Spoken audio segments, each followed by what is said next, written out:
with Bronte from Plant Ed Tasmania. Thank you so much for joining us.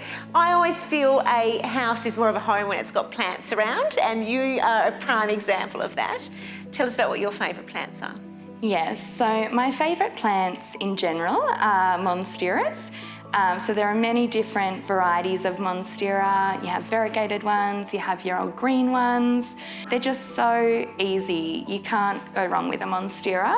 Put it in some decent light and they tell you when they want to water. I just love them. Okay, and you've designed a few properties for sale based on the plants.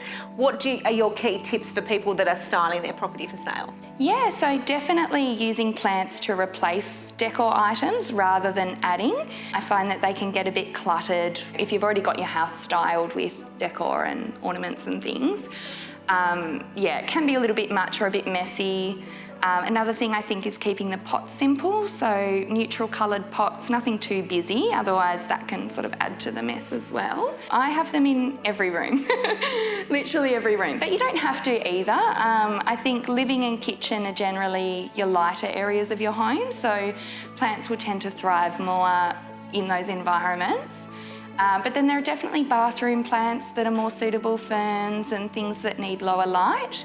But yeah, just basically having a good position for them. They do all need, there's some that are lower light plants, but they do all need good light really to thrive. So obviously the kokedamas were really big for a year or two there.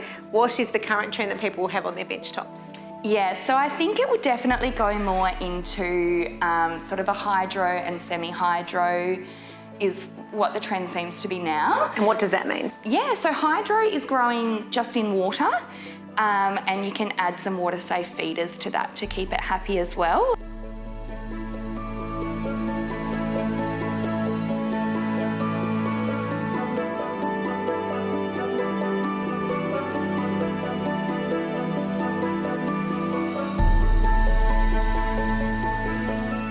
So the clay balls are expanded clay pellets basically, and they hold air throughout the pebbles.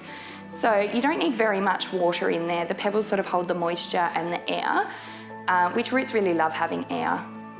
So what would you say are your top 3 plants that everyone must have in their house? So any monstera, they're just so easy. Philodendrons in general are very forgiving, very low maintenance plants that just grow big and beautiful. And then if you're after something trailing, devil's ivy or the pothos, there's lots of different varieties of them, but they're all very hardy as well. Wonderful. And you're doing a little bit of education. Give us a quick plug on that. I want to focus more on the educational side of plants. There are a lot of people that are buying plants, but they're not really sure the best care tips and things like that for them, and it can be quite daunting when you get into it to begin with. So I'll be running sort of a lot of workshops and things like that, just giving people a bit more insight into how they can keep their plants the happiest. Wonderful. Well, thank you for your time today. Bronte from Plant Ed Tasmania. You can follow her on Facebook.